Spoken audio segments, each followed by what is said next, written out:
देखो प्रस्तावना वाला पार्ट है। सबसे पहले तो इसको प्रस्तावना होती क्या है? प्रियम्बल, प्रियम्बल बोलते हैं अपन इंग्लिश में, प्रस्तावना बोलते हैं इसको, इसको उद्देशिका भी बोलते हैं।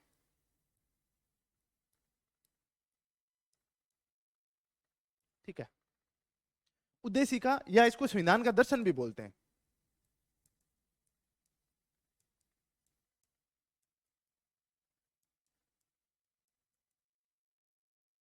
संविधान का दर्शन, देखो उद्देशिका, प्रस्तावना या संविधान का दर्शन है क्या? अपना पूरा संविधान है वो बहुत मोटा है, पढ़ पाना संभव नहीं है। अपन यदि तैयारी करते हैं तो भी उस कॉन्स्टिट्यूशन को पूरा तो नहीं पढ़ते हैं, अपने एग्जाम के पॉइंट ऑफ व्यू से इंपॉर्टेंट होता है उतना ही पढ़ते हैं। लेकिन अब कोई बाहरी व्यक्ति आ गया, जैसे विदेश का व्यक्ति कोई आ गया और अपन को वो आके बोलता है कि मैं आपका संविधान समझना चाहता हूं, तो उसको बोलेंगे कि तेरे को पहले यूपीएससी की किसी की तैयारी करनी पड़ेगी 12 महीने, तब समझ में आएगा। ऐसा तो नहीं बोल सकते। वो बोलेगा शॉर्ट में बताओ आपकी आपका संविधान कैसा है। तो अपन एक पेज निकाल के प्रियम्बल का और उसको दे देंगे कि ये पढ़ ले, ऐसा है हमारा संविधान, ऐसा हमारा संविधान है। जैसे भाई आपको कोई पूछे कि आप अपने बारे में बताओ, तो आप अपने बारे में कितना बताओगे? बचपन से अब तक की कहानियां थोड़ी बताओगे, इतना सा बताओगे कि मेरा नाम ये है, मैं यहाँ का रहने वाला हूँ, ये मेरी क्वालिफिकेशन है, ये आपका इंट्रोडक्शन हो गया। सेम वही, उसके अंदर बहुत सारी चीजें समाहित हो जाएंगी। वैसे ही पूरा संविधान है ना, उसका दर्शन इसके अंदर दिखता है, पूरा का पूरा एक आईने के तौर पर। ये जैसे अपन प्रस्तावना को ढंग से समझ लिया किसी आदमी ने 1 घंटा बैठ के, तो पूरे संविधान का पूरा एक मोटा मोटा प्रारूप समझ में आ जाएगा कि ये संविधान का है कैसा, स्ट्रक्चर कैसा है। तो इसको प्रस्तावना बोलते हैं। प्रस्तावना के अंदर पूरी चीजें इसके अंदर दी हुई हैं। इसको उद्देशिका भी बोला जाता है। और उद्देशिका इसलिए बोला जाता है कि 13 दिसंबर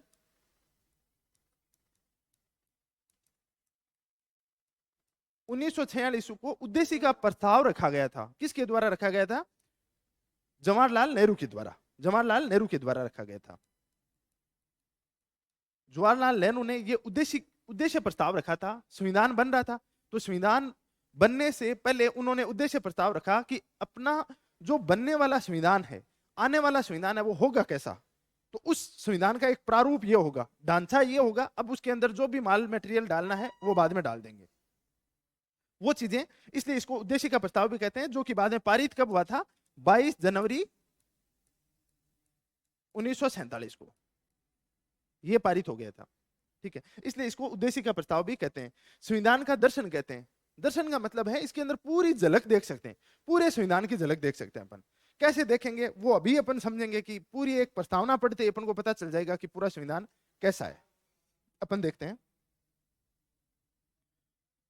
पहले एक स्टेटमेंट दिया हुआ है। के एम मुंशी हैं, काफी फेमस संविधानविद हैं। उन्होंने एक स्टेटमेंट बोला था कि उद्देशिका को राजनीति की जन्मपत्री कहा जाता है, पॉलिटिकल होरोस्कोप कहा जाता है। ये स्टेटमेंट काफी बार पूछा हुआ है। देखो वैसे तो इसके स्टेटमेंट है वो 10-12 स्टेटमेंट दिए हुए हैं लोगों के, अलग अलग लोगों के, लेकिन अपन 10-12 स्टेटमेंट इतने याद करने की आवश्यकता नहीं है। ये जो स्टेटमेंट मैं लेके आया था, ये अपना 11वीं और 12वीं के आरबीएससी की बुक आती है ना, उसके अंदर ये 2 स्टेटमेंट दिए हुए थे। तो ये 2 तैयार कर लो, घुमा फिरा के पूछता यहाँ से ही है। यदि स्टेटमेंट पूछेगा तो यहां से ही पूछेगा। बाकी तो जिसका मन किया उसने काफी सारे स्टेटमेंट दिए हुए हैं। कोई बोलता है जन्म कुंडली है, कोई बोलता है ये इसका परिचय पत्र है, अलग अलग और स्टेटमेंट दिए हुए हैं। एक है नानी पालकीवाल, NA पालकीवाल। जो नानी पालकीवाल है, इन्होंने केस लड़ा था अब तक का, अपने जो इतिहास है अपना भारत का, उसके अंदर अब तक का सबसे बड़ी बेंच के द्वारा केस लड़ा गया था। कौन सा लड़ा गया था? जिसके अंदर सबसे अधिक जज बैठे थे, सबसे अधिक जज बैठे थे। कौन सा केस था? पूछा है? कौन सा था? केशवानंद, केशवानंद भारती।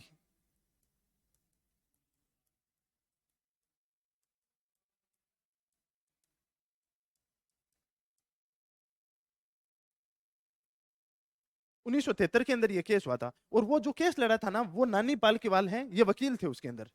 ये अब तक का सबसे, ये 1 करोड़ का सवाल है। ये जो कौन बनेगा करोड़पति है, उसके अंदर 1 करोड़ रुपए का जब वो सवाल था, तो उसके अंदर अमिताभ बच्चन के द्वारा ये पूछा गया था कि अब तक का सबसे अधिक जजों की बेंच है जिसने डिसीजन दिया है, कौन से जो केस है उसके अंदर डिसीजन दिया था। इसमें 13 जज बैठे थे, 13 जज। भाई जजों में क्या होता है, अपन सुनते नहीं कि सिंगल बेंच है उसका डिसीजन आया है, उसके बाद कहते हैं डबल बेंच का डिसीजन आया है। उसके बाद क्या होता है कि जैसे कोई संवैधानिक मामला होता है, संविधान का कोई इश्यू होता है, उसके ऊपर 5 जजों की बेंच बैठती है, उसके बाद 7 की बैठती है, उसके बाद 9 की बैठती है, 11 की बैठती है, उसके बाद सबसे हाईएस्ट अब तक बैठी हुई है, एक बार बैठी हुई है 13 जजों की बेंच। और ये अपने पूरे संविधान में और सुप्रीम कोर्ट के इतिहास में सबसे इंपॉर्टेंट और सबसे बड़ा डिसीजन आया हुआ है। इसके अंदर क्या डिसीजन, क्या निर्णय दिया गया था इसमें? इसके अंदर निर्णय यह दिया गया था कि आप संविधान के अंदर कुछ भी कर सकते हो, संविधान के अंदर आप बदलाव करना चाहो तो कर सकते हो, सरकार कुछ भी कर सकती है, लेकिन संविधान के मूल ढांचे के साथ किसी प्रकार का खिलवाड़ या छेड़छाड़ नहीं कर सकते। अब मूल ढांचा क्या है उसके बारे में बोले हम बताते जाएंगे इसके बारे में क्या है वो। और इसी टाइम एक डिसीजन आया था कि प्रस्तावना है, अपनी जो प्रियम्बल है वो संविधान का क्या है, अभिन्न अंग है। और ये क्वेश्चन पूछा हुआ है, क्या संविधान का प्रस्तावना वो संविधान का भाग है या नहीं है? तो किस में बोला गया था? केशवानंद भारती केस है केरला 1973 के अंदर, उसके अंदर बोला गया था कि प्रस्तावना है वो संविधान का भाग है। जबकि इससे पहले सुप्रीम कोर्ट ने एक बेरूबारी केस हुआ था, मैं लिखवा दूंगा ये सब चीजें।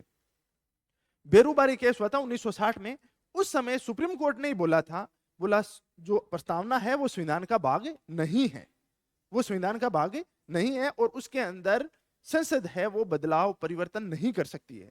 बाद में अपने डिसीजन को उसने पलटा 1973 के अंदर, बोले जो प्रस्तावना है वो संविधान का भाग है और संसद इसमें संशोधन कर सकती है, लेकिन संविधान के मूल ढांचे के साथ खिलवाड़ नहीं कर सकती। और उसके बाद में 42वां संविधान संशोधन हुआ। कब हुआ ये? 1976 में। और उसके अंदर जो अपनी प्रस्तावना है उसके अंदर संशोधन किया भी गया था। क्या संशोधन किया था? धर्मनिरपेक्षता,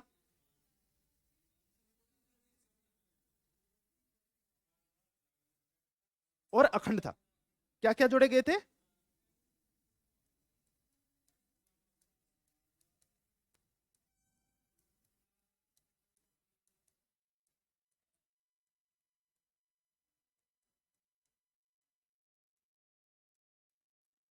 ये 3 शब्द इसके अंदर ऐड किए गए थे। इसका मतलब संशोधन कर दिया था बाद में इसके अंदर। ये सब बातें पूछेंगे। कुछ आवाज कम हुई है क्या? कम नहीं हुई है तो सर को धीरे से जाके या तो हरी बोल दे अपने, कहते थोड़ी सी ये माइक वाली आवाज है ना ये कम कर लो सर, थोड़ी सी करवा दे। वैसे उनको तो सुन जाएगा, वो तो ऑनलाइन वाले हैं, उनको सुनाने के लिए होता है, तो उनको बोल दे थोड़ी सी आवाज कम कर ले। तो अपन को एक तो ये स्टेटमेंट ये कई बार पूछा हुआ है, राजनीतिक जन्मपत्री पॉलिटिकल होरोस्कोप है, ये कई बार पूछा हुआ है कि ये किसने बोला था, किसने बोला था? अब शुरू से देखो, मैं एक बात तो मैं पहले बता देता हूं, अब तक जो क्लास चली थी वो 10:30 11:15 चलती थी। सूरज सर किसी भी हालत में 10:05 के बाद में तो क्लास में नहीं रहेंगे, बीच में लाइन होगी तो बीच में लाइन छोड़ के जाएंगे वो, ठीक है? अपनी 10:10 पे अपनी क्लास है वो शुरू हो जाएगी, ये देख लेना आप। तो आप जो भी नहीं नहीं 9 मिनट पर नहीं छोड़ेंगे, 10 बजे छोड़ देंगे वो 10 बजे छोड़ देंगे, 10 मिनट लगेगी तो एग्जैक्ट 10:10 पे आ जाना। और दूसरी बात, ये पॉलिटी है, लोगों को लगता है ये आर्ट का सब्जेक्ट है, लेकिन ये बहुत समझने वाला है। इसमें आपको एक भी कॉन्सेप्ट, पॉलिटिकल साइंस कहा जाता है इसको, एक भी आपको लाइन समझ में नहीं आए ना तो बाद में ऐसे वो घोपचोप सही रहेगा एकदम चीजें। मतलब वो ऐसे कई बार स्वास्थ्य सही नहीं रहता है ना, वैसे रहता है कि हाँ क्या है यार इसमें क्या पूछा गया है। सतपाल थोड़ी सी सर की आवाज कर दी क्या वो कम? तो टाइम पे आ जाया करो। और दूसरी बात, मैं देखो यहाँ पे आके कोई आलतू फालतू की बखेती नहीं मारने वाला हूं। मैं जो भी बोलता हूँ ना, एक एक लाइन यहाँ पे, हर लाइन आपके एग्जाम में पूछी जाने वाली है, ये देख लेना आप, चुग लेना आप। जो भी चीजें बोली जा रही है, ये जो भी ये केस वैस आपको शुरू में लगता होगा अरे यार ये केस अपने क्या काम का है, ये क्या काम का है अपने, ये तो ऐसे ही बता रहे हैं, बाद में देखेंगे अपन जो लिखवाएंगे जो इंपॉर्टेंट होगी। जो भी बोल रहा हूँ हर चीज इंपॉर्टेंट होगी, आपके एग्जाम में पूछी जाने वाली है ये चीजें, ठीक है ना? तो ध्यान रखना, बता देंगे, ठीक है? तो इसको के मुंशी ने क्या कहा था? Political horoscope. वहीं जो नानी पाल किवाल है उन्होंने प्रस्तावना को संविधान का परिचय पत्र कहा था, identification of the our constitution के नाम से, कि भाई ये एक अपनी क्या है, आइडेंटिफिकेशन है, ये अपना आईडी कार्ड है एक तरह से। उस ये नानी पाल किवाल हैं, उन्होंने इसको ये बोला था। तो अब आपको इतनी बात तो समझ में आ गई होगी कि जो प्रस्तावना होती है या उद्देशिका होती है वो है क्या? वो है संविधान का एक तरह से दर्शन है, वो उसको पूरा का पूरा प्रस्तुत करता है अपने सामने, ठीक है? ये संविधान का पार्ट है या नहीं है? है पार्ट। कब कब से है ये संविधान का पार्ट? 1973 से। 73 में कौन से डिसीजन में कहा था? भारती केस में। उसके बाद में एक और क्वेश्चन पूछा जाता है कि केशवानंद भारती केस में कहा था ना, उसके बाद में एक LIC केस और हुआ था, LIC versus state of India 1997 में। इसके अंदर सुप्रीम कोर्ट ने दोबारा एक बात बोली, उन्होंने बोला कि ये संविधान का अभिन्न अंग है।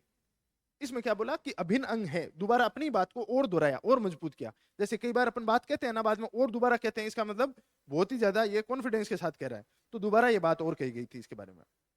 जबकि कौन सा केस है जिसके अंदर कहा गया था कि ये संविधान का भाग नहीं है? कब? 1960। संविधान में अब तक कोई संशोधन हुआ है प्रस्तावना में? कब हुआ था? और इसमें 3 शब्द जोड़े गए थे, ठीक है ना, पंथ निरपेक्षता, समाजवाद और अखंडता, ठीक है ना। एक छोटा सा आपके क्वेश्चन दिमाग में ये भी आया होगा कि यार एक तो होती है पंथ निरपेक्षता और कभी अपन पढ़ते हैं धर्म निरपेक्षता, ये दोनों एक ही हैं या अलग अलग हैं? देखो इंग्लिश में तो इनको सेक्युलरिज्म बोला जाता है, सेम ही टर्मिनोलॉजी इसके लिए यूज की जाती है, लेकिन इसमें बेसिक सा डिफरेंस की अपन बात करें तो धर्म का मतलब होता है हिंदू, मुस्लिम, सिख, ईसाई, जो अलग अलग धर्म होते हैं ये।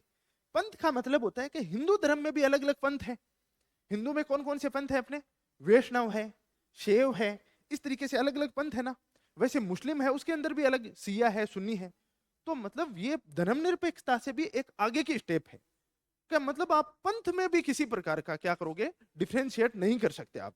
धर्मनिरपेक्ष तो हो ही, उसके साथ साथ आप पंथ निरपेक्ष भी हो। धर्म के अंदर भी आप किसी प्रकार का डिस्क्रिमिनेट नहीं कर सकते। पढ़ेंगे इसके बारे में। अब अपन संविधान की प्रस्तावना में आपको एक बार दिखा दूं, ये देखी होगी आपने पूरी की पूरी।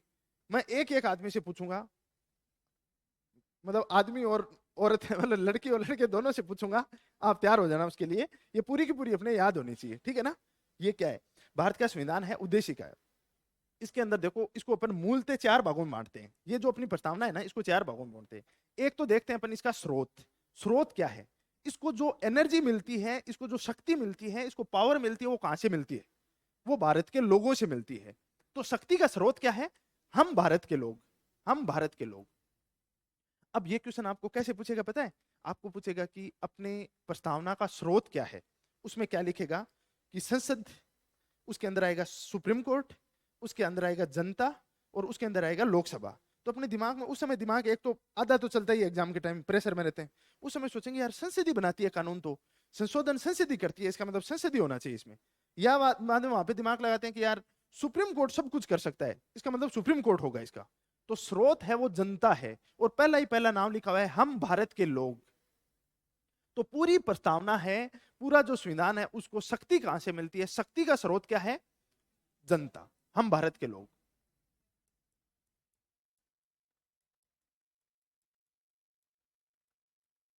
सोर्स ऑफ पावर कौन है? हम भारत के लोग। उसके बाद देखते हैं अपने संविधान की प्रकृति कैसी है, नेचर कैसा है अपना संविधान। तो संविधान तो बहुत बड़ा है, उसको अपन शॉर्ट में समझे तो यहां पे देखेंगे नेचर कैसा है। तो इसके अंदर नेचर में क्या कहता है? हम भारत के लोग भारत को एक संपूर्ण प्रभुत्व संपन्न सोवरन कंट्री क्या बोलते हैं? We the people of India having the solemnly resolve to constitution India into a sovereign state. ठीक है, सोवरन, संपूर्ण प्रभुत्व संपन्न। संपूर्ण प्रभुत्व संपन्न का मतलब क्या हुआ? मतलब भारत अपने आंतरिक और बाह्य जो भी डिसीजन लेगा, जो भी निर्णय लेगा, वो स्वतंत्र रूप से लेगा, किसी भी देश के दबाव में नहीं लेगा। कोई भी दूसरा देश इसको गवर्न नहीं करेगा। अपने आंतरिक और बाह्य जो भी निर्णय लेगा, वो क्या लेगा? स्वतंत्र रूप से लेगा। ठीक है। तो यहाँ पे एक क्वेश्चन आता होगा कि सर अपन मतलब आजाद भी हो गए, उसके बाद में भी अपन राष्ट्रमंडल देश हैं। राष्ट्रमंडल देश कौन से हैं? राष्ट्रमंडल खेल तो होते हैं, पता आपको। राष्ट्रमंडल देश वो हैं जिन देशों के ऊपर कभी ना कभी ब्रिटेन ने शासन किया है, वो सब देश हैं, वो राष्ट्रमंडल देश कहलाते हैं, और उसकी सदस्यता ली जाती है। इंडिया ने उसकी सदस्यता ली थी, और उसका प्रमुख होता है ब्रिटेन। तो अपन कहेंगे कि यार ऐसी औपनिवेशिकता, मानसिकता वाली चीजें अपन क्यों जोड़ रहे हैं?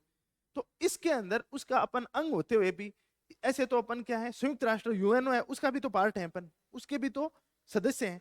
लेकिन यूएनओ के अनुसार तो अपन डिसीजन नहीं लेते हैं, अपने अपने डिसीजन तो क्या होते हैं? स्वतंत्र होते हैं। तो संपूर्ण प्रभुत्व संपन्न का मतलब है कि भारत अपने आंतरिक और बाह्य जितने भी निर्णय हैं, वो अपने स्वयं लेगा, किसी के दबाव में नहीं लेगा। ठीक है। आगे आता है समाजवादी। ये समाजवादी शब्द तो बाद में जोड़ा था। तो समाजवादी शब्द का मतलब क्या हुआ?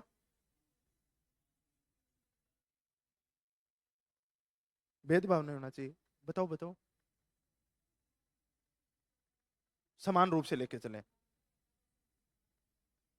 धन का बंटवारा लगभग इक्वल हो। समाजवाद का देखो थीम तो यही है। समाजवाद का मतलब क्या होता है कि जो संसाधन होते हैं ना वो एक जगह केंद्रीकृत ना हो, उनका इक्वल डिस्ट्रीब्यूशन हो सबके बीच में। इक्वल डिस्ट्रीब्यूशन कैसे हो सकता है? समाजवाद के भी अलग अलग मॉडल हैं। एक तो होता है साम्यवादी समाजवाद, जो कि रशिया के अंदर चलता है। वहां पे तो स्वतंत्रता नाम की चीज ही नहीं है, वहां पे तो बिल्कुल भी केंद्रीकरण नहीं है, सबके अंदर बांट दो। कि जमीनें हैं, वही जमीन है तो सबके अंदर 10-10 बीघा जमीन बांट दो, किसी के पास ऊपर नीचे नहीं होगी, जिसके पास ज्यादा होगी उसकी छीन लो, जिसके पास कम होगी उसको बांट दो। इंडिया के अंदर ऐसा समाजवाद नहीं है। इंडिया के अंदर कैसा समाजवाद है? लोकतांत्रिक समाजवाद। इंडिया के अंदर कैसा है? लोकतांत्रिक समाजवाद, डेमोक्रेटिक सोशलिज्म। ये डेमोक्रेटिक सोशलिज्म क्या होता है? इसके अंदर समाजवाद को अपनाया भी गया है और उसके साथ साथ में स्वतंत्रता भी दी गई है। इसका एक एग्जांपल बताता हूं आपको मैं। इंडिया के अंदर क्या कहा गया है कि भाई आप जैसा धंधा करना चाहो वो धंधा कर सकते हो, उससे पैसे कमा सकते हो, कितने भी पैसे कमा सकते हो, आपके ऊपर रोक नहीं लगाएंगे हम, आप पे किसी प्रकार की रोक नहीं लगाएंगे। लेकिन जब ज्यादा पैसे कमाओगे तो आप पे टैक्स लगेगा, और टैक्स के माध्यम से आप जो पैसे कमाओगे ना उसका एक हिस्सा हम लेंगे। हम मतलब सरकार लेके उसको किस में बांटेगी? गरीबों के अंदर बांटेगी।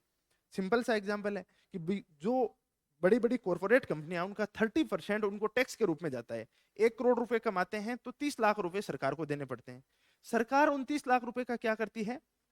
जो वेलफेयर स्कीम है, जो लोक कल्याणकारी योजनाएं हैं, उनके माध्यम से जनता के अंदर बांट देती है। तो ऐसा बांटते हुए देखा है कभी? बिल्कुल देखा है। मनरेगा योजना है ना भाई, मनरेगा योजना में क्या काम कर देती है? खड्डे खुदवाती है और गड्ढे खुदवा के उन गड्ढे के बदले पैसे दे देती है। तो इस तरीके से वो उसका क्या कर देती है? बंटवारा कर देती है। तो एकदम इक्वल डिस्ट्रीब्यूशन तो नहीं हो सकता, लेकिन वो उनको मूलभूत सुविधाएं प्रदान करने का प्रयास किया जाता है। ये है समाजवाद। उसके बाद आता है पंथ निरपेक्ष। तो पंथ निरपेक्ष में अपन को एक चीज देखनी है कि क्या पंथ निरपेक्ष 42वां संविधान संशोधन 1976 में ऐड हुआ था, उसके बाद अपना देश पंथ निरपेक्ष हुआ है क्या? उससे पहले भी था? कहां कहां था, कहां कहां झलक देखने को मिलती है अपने संविधान में पंथ निरपेक्षता की? कहां कहां? अपना देश धर्मनिरपेक्ष या सेक्युलर पहले भी था ना। आर्टिकल 14, 15, 16 उनके अंदर दे रखा है ना कि जाति, धर्म, मूल, वंश और लिंग के आधार पर किसी के साथ भेदभाव नहीं किया जाएगा, मतलब सब धर्मों को समान समझा जाएगा। आर्टिकल जो 25, 26, 27, 28 है, वहां पे धार्मिक स्वतंत्रता का अधिकार दिया गया है। क्या मतलब? आप इंडिपेंडेंट हो, कोई भी धर्म अपना सकते हो, आप पे किसी प्रकार का दबाव नहीं है। आर्टिकल 325 है, जिसके अंदर क्या उल्लेख किया गया है कि धर्म, जाति, मूल वंश और लिंग के आधार पे किसी को मतदान से वंचित नहीं किया जाएगा। वहां पे मुस्लिम भी मतदान करने जाते हैं, हिंदू भी जाते हैं, सिख भी जाते हैं, ईसाई भी जाते हैं। किसी को धर्म के आधार पे वहां पे आप नहीं रोक सकते, और धर्म के आधार पे किसी को चुनाव लड़ने से भी आप नहीं रोक सकते। तो धर्मनिरपेक्षता तो पहले भी थी, अंदर तो थी, इसको एक वर्ड के रूप में अब दे दिया इस पंथ निरपेक्षता को। अब पंथ निरपेक्षता को क्या किया गया है, जैसे मैं थोड़ा सा आपको एक्सप्लेन करूं तो इंडिया की जो पंथ निरपेक्षता है, भारतीय धर्मनिरपेक्षता,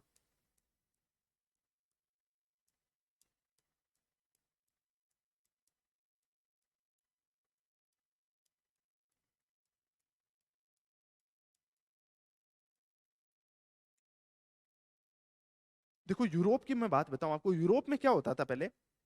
यूरोप के अंदर जो पूरा समाज था, राज्य था, उसके ऊपर पूरा कंट्रोल किसका होता था?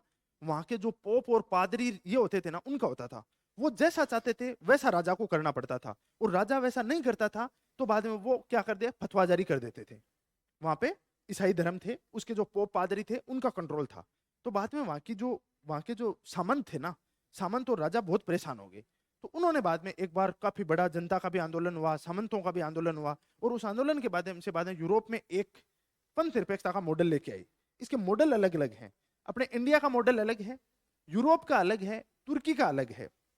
तो यूरोप के अंदर सबसे पहले है, तो यूरोप के अंदर यह कहा गया कि राज्य, राज्य मतलब जो स्टेट, जो अपना केंद्र है, कि राज्य धर्म के अंदर किसी प्रकार का हस्तक्षेप नहीं करेगा, और धर्म है वो राज्य के अंदर हस्तक्षेप नहीं करेगा। मतलब किसी प्रकार का एक दूसरे के अंदर अपन हस्तक्षेप नहीं करेंगे, ये मॉडल रखा गया। धर्म जो करे वो करो, हम कभी भी आके आपको नहीं बोलेंगे कि आप अपने धर्म में ऐसा क्यों कर रहे हो, लेकिन जो धर्म है वो राज्य को आके कुछ भी नहीं बोलेगा। ये मॉडल चलता है कहां पे? यूरोपीय मॉडल है एक तरह से। ठीक है। उसके बाद में एक तुर्की का मॉडल था, जो कमाल पाशा था, तुर्की का एक शासक बना था 1917-20 के आसपास, वो कमाल पाशा एक नया मॉडल लेके आया। वो लेके आया कि धर्मनिरपेक्षता, तुर्की तुर्की नाम से तो लगता है ना कोई बहुत ही ज्यादा मुस्लिम रूढ़िवादिता देखने को मिलती है। ऐसा नहीं था, तुर्की इतना धर्मनिरपेक्ष था कि उसके अंदर तो कमाल पाशा ने यह घोषणा कर दी कि आप बुर्का पहन के, सर पे पगड़ी बांध के सार्वजनिक स्थानों पे नहीं जा सकते। मतलब धार्मिक प्रतीक चिन्हों का भी आप बाहर प्रयोग नहीं कर सकते। इस तरीके का मॉडल लेके आया था वो। बोले धर्मनिरपेक्षता का मतलब है कि आप कोई जो अपना जो भी अपनाना है अपने धर्म संबंधी, वो अपने घर में अपनाओ, बाहर कुछ भी नहीं दिखा सकते आप, सब इक्वल रहेंगे। भाई यहाँ पे जितने भी हैं सब एक जैसी ड्रेस पहन के आएंगे, या मतलब बाहर जा रहे हो तो आपका धार्मिक प्रतीक चिन्ह नहीं दिखना चाहिए सब लोगों को। मतलब ऐसा नहीं कि यार ये देखने में मुस्लिम लग रहा है, ये हिंदू लग रहा है, या ये ईसाई लग रहा है, ऐसा लगना ही नहीं चाहिए। ये बहुत ज्यादा अल्ट्रा लेवल पे था। अब इंडिया के अंदर जो धर्मनिरपेक्षता को अपनाया गया, वो क्या अपनाया गया? धर्मनिरपेक्षता इंडिया में अपनाई गई कि राज्य है वो धर्म के अंदर हस्तक्षेप करेगा, धर्म के अंदर हस्तक्षेप करेगा, लेकिन सकारात्मक हस्तक्षेप करेगा। कैसा करेगा? सकारात्मक हस्तक्षेप। कैसे?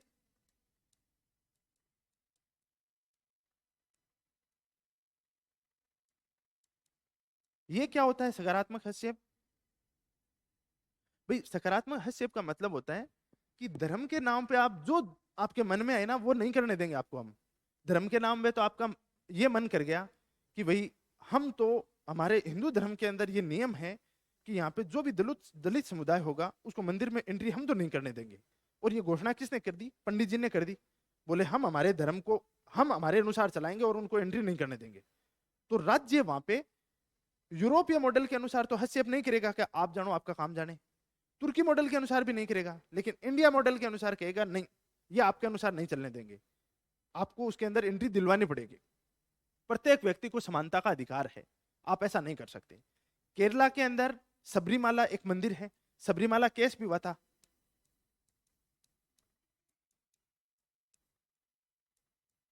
सबरीमाला केस के अंदर सुप्रीम कोर्ट का डिसीजन आया था। सबरीमाला केस के अंदर क्या हुआ था कि वहां के जो धार्मिक गुरु वगैरह हैं, उन्होंने बोला महिलाओं को मंदिर के अंदर एंट्री नहीं दी जाएगी, महिलाओं को मंदिर के अंदर एंट्री नहीं दी जाएगी। उन्होंने ये चल रहा था पूरा, महिलाएं गई, कुछ जो अब प्रोग्रेसिव जो विमेन है वो गई सुप्रीम कोर्ट के अंदर।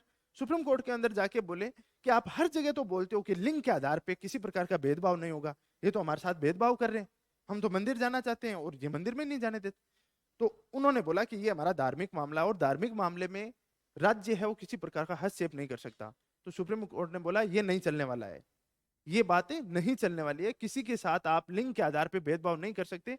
सुप्रीम कोर्ट ने डिसीजन दिया और उसको उसको क्या किया, जो धर्म के आधार पे जो अब तक ट्रेडिशन चल रहा था उसको समाप्त करवाया वहां पे। सेम ऐसा का ऐसा एक केस आया था हाजी अली दरगाह। ये कहां पे है? ये महाराष्ट्र के अंदर है। महाराष्ट्र के यहाँ पे मुस्लिम समुदाय ने बोला कि महिलाओं को इस दरगाह के अंदर एंट्री नहीं देंगे हम। तो बाद में सुप्रीम कोर्ट ने इस केस के अंदर पुनः सुनवाई करके बोला बोला ये आपका नहीं चलेगा, एंट्री देनी पड़ेगी यहाँ पे। तो मतलब धर्म के अंदर हस्तक्षेप कर रहा है ना राज्य, लेकिन हस्तक्षेप कैसा कर रहा है? सकारात्मक हस्तक्षेप कर रहा है, नकारात्मक नहीं कर रहा। पॉजिटिव इसके अंदर इंटरफेयर है, वो कर सकता है। जैसे एक एग्जांपल और बताऊं, सती प्रथा है। वैसे तो सती प्रथा राजा राममोहन राय के टाइम 1828 के अंदर ही ये क्या हो गई थी, समाप्त कर दी गई थी। बाद में इसको एक तरह से क्राइम मान लिया गया था। लेकिन इंडिया के अंदर लास्ट सती का कोई केस है क्या ध्यान में? कब हुआ था? 87 में, 1987 में हुआ था, 1987 के अंदर। 1987 के अंदर रूप कंवर सती केस हुआ था, जो ये अपने यहाँ पे देवराला है, देवराला है वहां पे हुआ था। देवराला गांव है, देवराला सतीकांड।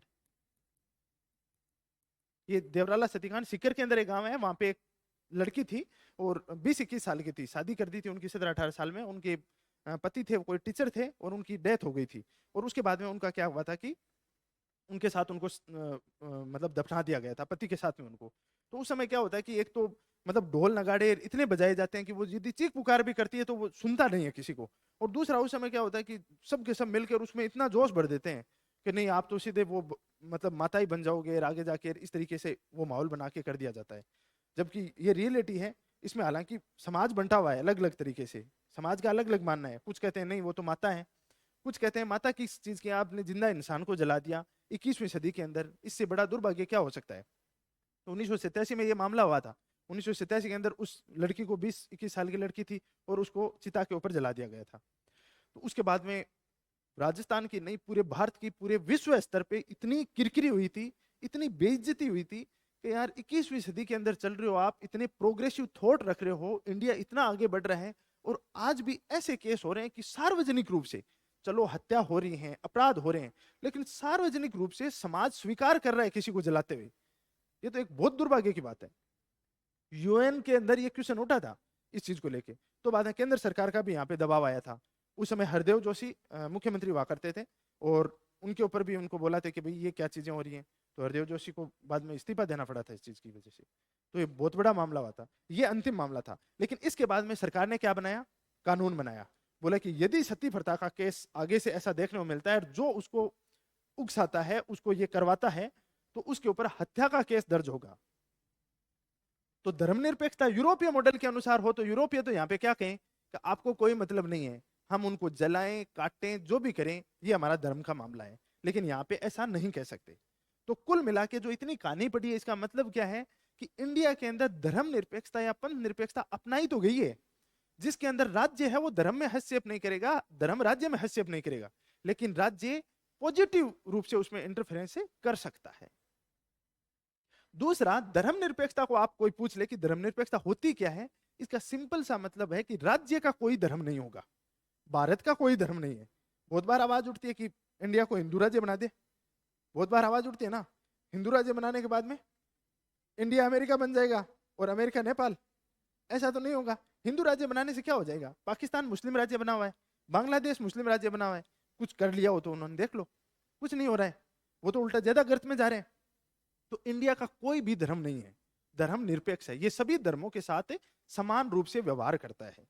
तो एक दिमाग में आपके ये भी आ सकता है कि यार ये जो हज जाते हैं उनको तो सब्सिडी देती है सरकार, तो किसी धर्म को तो ये प्रोत्साहित करती है, तो ये कैसे हो सकता है, ये धर्मनिरपेक्षता थोड़ी दिख रहा है, ये तो सरकार कहीं ना कहीं एक धर्म का फेवर ले रही है, लगता है ना ऐसा। ये केस भी सुप्रीम कोर्ट में गया था, तो सुप्रीम कोर्ट ने बोला कि एक धर्म का फेवर लेने का मतलब है कि जो टैक्स के पैसे आते हैं सरकार के पास, उसका यदि बड़ा हिस्सा धर्म को जाता है तो वो धर्मनिरपेक्षता नहीं होगी वहां पे। जैसे पाकिस्तान के अंदर इस्लाम धर्म है, उसको बढ़ावा देने के लिए सरकार बहुत प्रयास करती है, लेकिन हिंदू धर्म को क्या करती है, सप्रेस करती है, दबाती है। यहाँ पे ऐसा नहीं है, एक बहुत ही नाम मात्र की राशि है वो सब्सिडी के रूप में दी जाती है। लेकिन ऐसे तो जो कैलाश पर्वत की तीर्थ यात्रा है उसके लिए भी सरकार प्रोत्साहित करती है, तो इसको अपन धर्मनिरपेक्षता को ब्रीच करने वाली बात है वो नहीं कह सकते। तो ये अपना धर्मनिरपेक्षता मॉडल है। धर्मनिरपेक्षता का मतलब सिंपल सा है कि धार्मिक आधार पर किसी के साथ भेदभाव नहीं किया जाएगा, सभी को धार्मिक स्वतंत्रता का अधिकार है और अपनी सरकार का या केंद्र का या राज्य का किसी प्रकार का धर्म उनका नहीं होगा, उनका कोई धर्म है उनका नहीं होगा। ये धर्मनिरपेक्षता का मतलब है। अब मेरे हिसाब से समझ गए होंगे, कहीं पे कैसा भी स्टेटमेंट घुमा फिरा के कोई कोई भी बात लिख देगा तो आप आराम से कर दोगे इसको। कुछ दिमाग के भी पट खुले होंगे कि होता क्या है, ये पता चला होगा कुछ चीजों का। तो अपन ने देखा हम भारत के लोग का पता चल गया कि स्रोत क्या है, हम भारत के लोग। संपूर्ण प्रभुत्व संपन्न का मतलब आंतरिक और बाह्य डिसीजन है वो इंडिपेंडेंट लेंगे। समाजवाद का मतलब है कि संसाधनों का एक जगह केंद्रीकरण नहीं होगा, उसका इक्वल डिस्ट्रीब्यूशन होगा। पंथ निरपेक्षता का मतलब है राज्य का कोई धर्म नहीं होगा, वो सभी धर्मों के साथ समान व्यवहार करेगा। उसके बाद आता है लोकतांत्रात्मक और गणराज्य। ये वर्ड बहुत इंपॉर्टेंट है। एक होता है लोकतंत्र, डेमोक्रेसी, और एक होता है गणतंत्र, जिसको क्या बोलते हैं, रिपब्लिक। इसको बोलते हैं रिपब्लिक, इसको बोलते हैं डेमोक्रेटिक। दोनों में डिफरेंस क्या है, दोनों में डिफरेंस क्या है, बेसिक डिफरेंस। और ये पूछा हुआ है क्वेश्चन, और फर्स्ट ग्रेड में ही पूछा हुआ है कि इसका अर्थ क्या है, मीनिंग क्या है, इसका अर्थ पूछा हुआ है सिंपल सा। दोनों में क्या डिफरेंस है, दोनों देखने में सेम ही लगते हैं कि गणतंत्रता दिवस मना रहे हैं, स्वतंत्रता दिवस, इसमें डिफरेंस अपन इतना ही कह सकते हैं कि गणतंत्रता दिवस पे तो संविधान लागू हुआ था और स्वतंत्रता दिवस पे अपन स्वतंत्र हुए थे, इससे आगे अपन को पता नहीं है। और इस पे मीम भी बनते हैं बहुत बार, छोटे छोटे शॉर्ट में आते हैं ना कि अब गणतंत्रता दिवस हुआ, क्या हुआ था इस पे, तो बाद में जो कंगना रनौत की तरह जो भी स्टेटमेंट देना है वो दे देते हैं अपने हिसाब से, है। इसमें क्या होता है देखो, लोकतंत्र और गणतंत्र दोनों वर्डों का पता होना चाहिए, ये पूछा हुआ है इसका मीनिंग है। राजा प्रशासन किसका अर्थ होता है?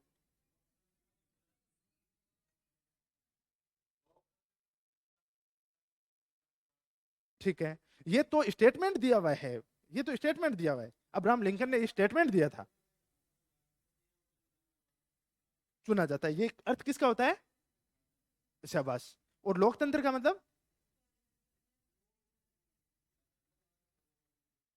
देखो बेसिक सा डिफरेंस बताता हूं, इन्होंने सही बताया। गणतंत्र, गणतंत्र का मतलब होता है कि किसी भी राज्य का जो प्रमुख होता है, राज्य का प्रमुख है, वो वंशानुगत ना होकर क्या होता है?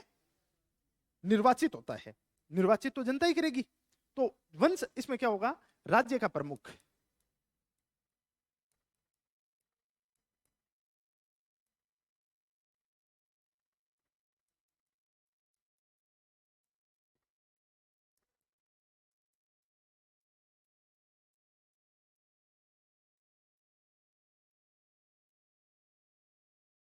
ये मतलब हुआ।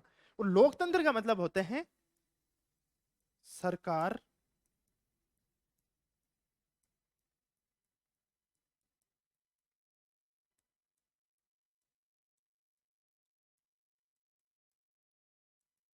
दोनों का अर्थ तो सेम ही है क्या?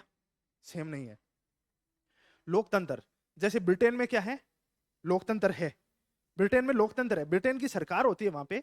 वो सरकार, वेस्टमिनिस्टर मॉडल अपनाया अपन ने, पढ़ेंगे जो संसदीय शासन व्यवस्था। तो संसदीय शासन व्यवस्था अपन ने कहां से अपनाई? ब्रिटेन से। तो वहां पे सरकारें क्या होती हैं? जनता द्वारा चुनी जाती हैं। वहां पे क्या है? डेमोक्रेसी है। ब्रिटेन में डेमोक्रेसी है, लेकिन रिपब्लिक नहीं है। ब्रिटेन का प्रमुख कौन होता है? महारानी होती है ना। वो महारानी क्या होती है? वंशानुगत होती है, वो निर्वाचित थोड़ी होती है। तो वहां की प्रमुख क्या है? वो वंशानुगत है, रिपब्लिक नहीं है, वहां पे डेमोक्रेसी है। इंडिया के अंदर क्या है? डेमोक्रेसी भी है और रिपब्लिक भी है। इंडिया का प्रमुख कौन है? भारत का प्रमुख कौन है? राष्ट्रपति है। राष्ट्रपति क्या होता है? निर्वाचित होता है। तो भारत के अंदर लोकतांत्रिक गणराज्य पद्धति अपनाई गई है। लोकतंत्र भी है और गणराज्य भी है। जापान में क्या है? जापान का प्रमुख क्या होता है? राजा होता है। तो जापान के अंदर रिपब्लिक नहीं है, लेकिन जापान के अंदर लोकतंत्र है। तो ये डिफरेंस आप आसानी से कर सकते हो ना। अमेरिका के अंदर क्या है? अमेरिका में क्या है? लोकतंत्र और गणतंत्र दोनों है। भाई अमेरिका का प्रमुख कौन है? राष्ट्रपति। राष्ट्रपति निर्वाचित होता है, और वहां पे जो सरकारें होती हैं वो भी निर्वाचित होती हैं। तो ये दोनों का, ये वर्ड आपको पूछेगा कि राज्य का प्रमुख, राज्य का प्रमुख है वो निर्वाचित होता है। या इसका सिंपल सा अर्थ ये भी पूछ सकता है कि गणतंत्र का, भारत में गणतंत्र का अर्थ है राष्ट्रपति निर्वाचित होता है। राष्ट्रपति निर्वाचित होता है।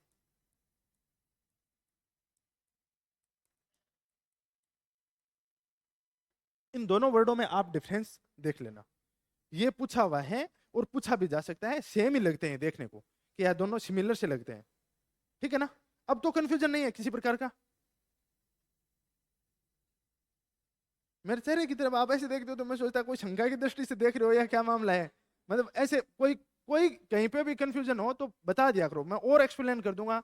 5 एग्जाम्पल और दे दूंगा आपको, तो एकदम क्लियर हो जाएगा, बाद में कभी दिक्कत नहीं होगी।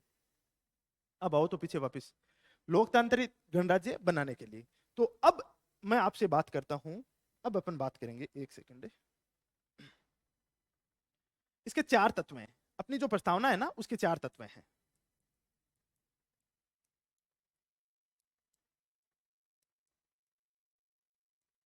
और इन 4 तत्वों में पहला क्या हुआ है? उसका स्रोत।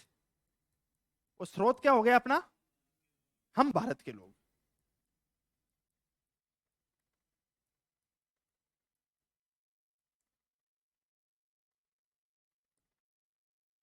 ठीक है। दूसरा अपना क्या हो गया? स्रोत हो गया हम भारत के लोग। दूसरा क्या होगा? प्रकृति, अपना नेचर कैसा है, भारत का नेचर कैसा है, प्रकृति कैसी है। ये जो अपन ने विशेषताएं देखी है ना 5, ये विशेषताएं हैं। कैसी है? सबसे पहले अपन ने क्या देखा? संपूर्ण प्रभुत्व संपन्न।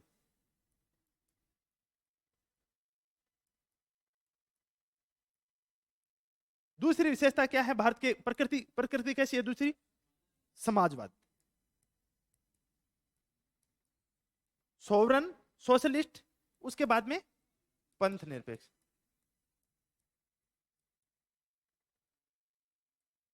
ठीक है। इसके बाद में चौथी विशेषता लोकतांत्रिक,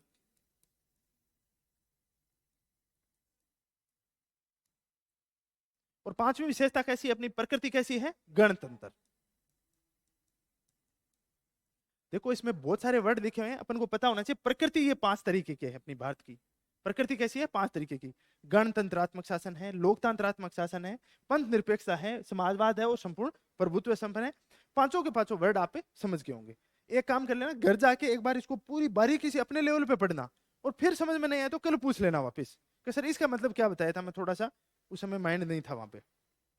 तो अपन ने स्रोत देखा, प्रकृति देखी, अब देखते हैं इसकी विशेषता कि इसकी विशेषता सॉरी विशेषता क्या इसके, इसका अपना जो इसका मतलब पर्पज क्या है, अपना संविधान का पर्पज क्या है, उद्देश्य क्या है, अपना अपना उद्देश्य क्या है, संविधान संविधान बनाने का उद्देश्य क्या है वो देखेंगे। क्या क्या चीजें, अपना लक्ष्य क्या रखा गया, अपने टारगेट क्या रखा गया है उसको अपन देखेंगे। तो वो टारगेट क्या क्या रखा है अपन ने, टारगेट रखा है लोकतांत्रिक गणराज्य बनाने के लिए उसके समस्त नागरिकों को, जो अपने समस्त नागरिक हैं उनको क्या दिलानी है अपन को, न्याय दिलानी है। उनको क्या दिलानी है अपन को, न्याय दिलानी है। कैसी न्याय दिलानी है अपन को, 3 प्रकार की न्याय दिलानी है, सामाजिक, आर्थिक और राजनीतिक न्याय दिलानी है। तो न्याय, कितनी प्रकार के न्याय का बात की गई है, 3 प्रकार के न्याय का, इसको एक्सप्लेन कर दूंगा मैं। उसके बाद स्वतंत्रता की बात की गई है, तो 5 प्रकार की स्वतंत्रता की बात की गई है। जो मौलिक अधिकार है वहां पे 6 प्रकार की स्वतंत्रता की बात की गई है। और अपनी प्रस्तावना में कितनी प्रकार की स्वतंत्रता की बात की गई है, 5 प्रकार की स्वतंत्रता की बात की गई है। किस प्रकार की, विचार, अभिव्यक्ति, विश्वास, धर्म और उपासना।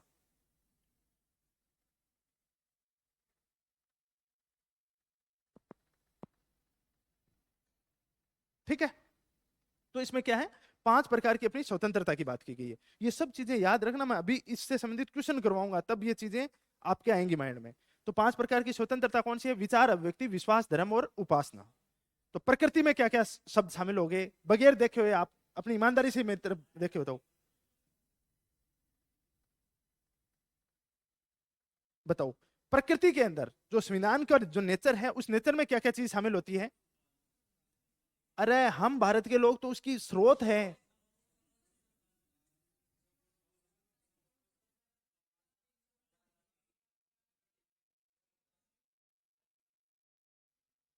मैं कल एक एक को पूछूंगा खड़ा करके, अभी तो आप बोलो, साथ में बोलो, कोई बात नहीं है। तो अपन ने क्या किया, संपूर्ण प्रभुत्व संपन्न, समाजवादी, पंथ निरपेक्ष, लोकतांत्रिक, गणराज्य। ठीक है, क्या हो गया, S S, S S, sovereign, socialist, socialist और सेक्युलर, उसके बाद में डेमोक्रेटिक, और उसके बाद में गणराज्य, Republic. S S D R, इसे याद रख लेना, ये अपनी प्रकृति है। एस एस डी आर ये अपने संविधान की क्या है, प्रकृति है, नेचर है। उसके बाद में अपन ने देखा कि अपने संविधान के लक्ष्य क्या रखे गए हैं, अपने लक्ष्य क्या रखे गए हैं। लक्ष्य अपन ने रखा, एक तो न्याय का लक्ष्य रखा कि सभी लोगों को अपन को प्रदान क्या करनी है, न्याय प्रदान करनी है। और न्याय किस प्रकार की प्रदान करनी है, सामाजिक, आर्थिक और राजनीतिक न्याय। सामाजिक न्याय, आर्थिक न्याय और राजनीतिक न्याय। एक तो न्याय प्रदान करने उनको, और न्याय में कौन सी, सामाजिक, आर्थिक, राजनीतिक। इनका अर्थ समझा देता हूं। सामाजिक न्याय का मतलब क्या होगा कि किसी भी व्यक्ति के साथ में धर्म के आधार पे, लिंग के आधार पे, जाति के आधार पे और मूल वंश के आधार पे अपन किसी प्रकार का डिस्क्रिमिनेट नहीं करेंगे। कि भाई ऐसा नहीं करेंगे किसी स्थान पे कि यार ये महिला है तो यहाँ पे नहीं जा सकती, ये पुरुष है तो यहाँ पे जा सकता है। किसी भी वर्ग को अपन विशेषाधिकारों से वंचित रखा गया है, किसी को विशेषाधिकार नहीं दिए गए, स्पेशल राइट किसी को नहीं है। जैसे मंदिर में ये छोटे मोटे अभी चल रहे हैं, इनको भी अब सुप्रीम कोर्ट निपटाने में लगा हुआ है। सबरीमाला वाले केस में निपटा दिया, हाजी अली दरगाह में निपटा दिया, 3 तलाक के अंदर निपटा दिया। 3 तलाक के अंदर शोषण किसका हो रहा है, 2 लिंगों में शोषण किसका हो रहा है, महिलाओं का हो रहा है। तो इसको भी उन्होंने कर दिया कि नहीं, इसको खारिज करो, 3 तलाक वाला मामला खत्म कर दिया। तो ऐसे जो छोटी मोटी जो हर धर्म के अंदर छोटी मोटी बची हुई हैं, उनको भी अब रिमूव किया जा रहा है वहां से। तो यहाँ पे इसको क्या कहते हैं, सामाजिक न्याय। मतलब जाति, धर्म, लिंग और मूल वंश के आधार पर किसी प्रकार का डिस्क्रिमिनेट नहीं किया जाएगा किसी भी व्यक्ति के साथ में।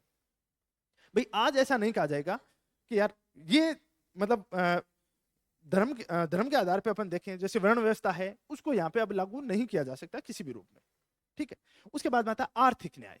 आर्थिक न्याय क्या कहता है, इकोनॉमिक जस्टिस क्या कहती है, जो अपन ने समाजवाद पढ़ा था ना, समाजवाद एक तरह से आर्थिक न्याय का एक बहुत अच्छा टूल है, बहुत अच्छा स्रोत है उसका। आर्थिक न्याय में क्या होता है कि जो सभी लोग हैं उनको अवसर प्रोवाइड करवाया जाएगा कि भाई आप भी अपनी जो अंदर कैलिबर है उसका यूज कर सकते हो, या कोई व्यक्ति है वो जैसे भूखा मर रहा है तो ये राज्य का कर्तव्य होगा कि उसको भोजन करवाएगा, वो भोजन प्रोवाइड करवाएगा। उसके लिए सरकारें बहुत सारी वेलफेयर स्कीम है, कल्याणकारी योजनाएं हैं, उसके माध्यम से आर्थिक न्याय है वो प्रोवाइड करवाता भी है। कोई रोजगार नहीं लग रहा है कि भाई रोज अपन को कोई भी नौकरी नहीं लग रही है, तो सरकार क्या करेगा, उसके लिए नरेगा लेके आएगा, उसके लिए ये बेरोजगारी भत्ता लेके आएगा। वो क्या है, आर्थिक न्याय। उसके बाद आता है राजनीतिक न्याय। राजनीतिक न्याय क्या होगी कि देखो, एक तो सभी लोगों को जो 18 वर्ष से ऊपर हो गए सभी को वोट देने का अधिकार होगा, उसमें किसी प्रकार का डिस्क्रिमिनेशन नहीं किया जाएगा। ऐसा नहीं कि ये महिला है, पुरुष है, या जाति के आधार पे या धर्म के आधार पे डिस्क्रिमिनेट। दूसरा, सभी को चुनाव लड़ने का भी अधिकार है। कोई भी क्या होता है, मतदान देने का अधिकार है, उसके साथ में चुनाव भी कोई लड़ सकता है। कोई खड़ा तो हो ही सकता है, कोई मना थोड़ी करता है। खुद का वोट तो आएगा ही, बाकी घर वालों का आए या नहीं आए अलग बात है।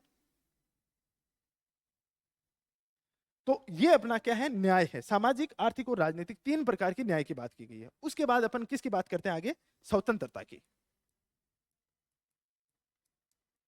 किस प्रकार की स्वतंत्रता की बात की गई है अपन ने, विचार, अभिव्यक्ति, विश्वास, धर्म और उपासना। तो ये 5 प्रकार की स्वतंत्रता की बात की गई है। 3 प्रकार की न्याय, 5 प्रकार की स्वतंत्रता, 5 प्रकार की इसमें प्रकृति अपन ने देखी थी। उसके बाद में क्या किया गया है, सभी समस्त नागरिकों को सामाजिक, आर्थिक, राजनीतिक न्याय, विचार अभिव्यक्ति की स्वतंत्रता और अवसर और प्रतिष्ठा की क्षमता दी जाएगी। तो समता कितनी प्रकार की बात की गई है, किसकी समता, अवसर की समता और प्रतिष्ठा की समता। प्रतिष्ठा की क्षमता का मतलब क्या हुआ, आर्टिकल 18 में एक बात लिखी हुई है कि जो उपाधियां दी जाती थी ना पहले, उसको अंत कर दिया गया। कि मतलब किसी को ऐसा नहीं है कि किसी को उपाधि दे के ऊपर दिखाया जा रहा है, किसी को नीचा दिखाया जा रहा है। विशेषाधिकार यहां से क्या कर दिए, रिमूव कर दिए। विशेषाधिकार, स्पेशल राइट किसी को भी नहीं है, सब इक्वल है। राष्ट्रपति के वोट का अधिकार भी उतना ही होता है, और एक जो सबसे गरीब व्यक्ति है, गांव का मजदूर है, उसके भी वोट का अधिकार उतना ही होता है। बराबर इक्वली उनका ट्रीट किया जाएगा, ठीक है। और प्रतिष्ठा है, सभी को मतलब उसमें ऊपर नीचे नहीं रखा जाएगा। और बाद में है अवसर, अवसर सभी को मिलेंगे।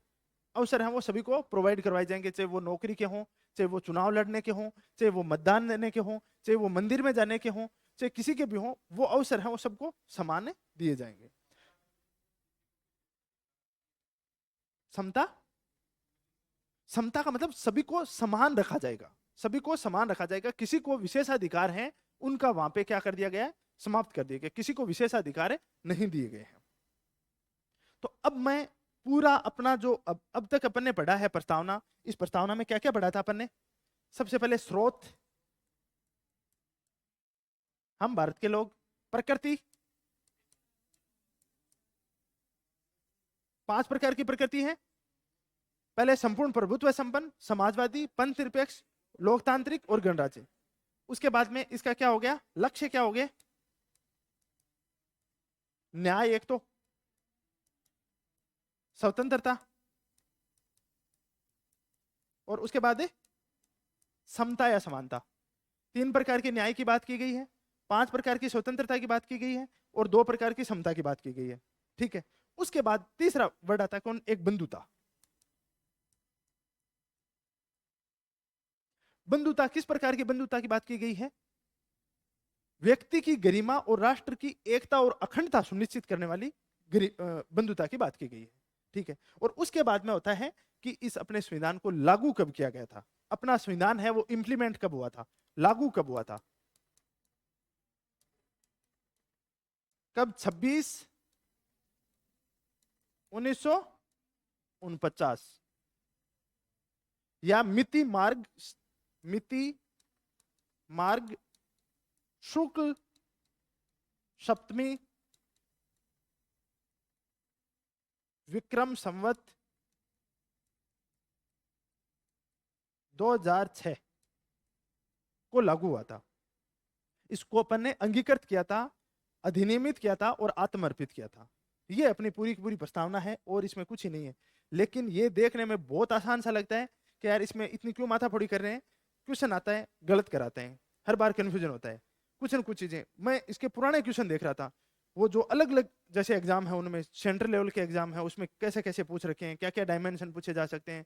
यूपी पीसीएस जैसे यहाँ पे आरएस होता है वैसे यूपी के अंदर पीसीएस होता है, वो क्वेश्चन देख रहा था। अपने आरपीएससी के पुराने क्वेश्चन देख रहा था।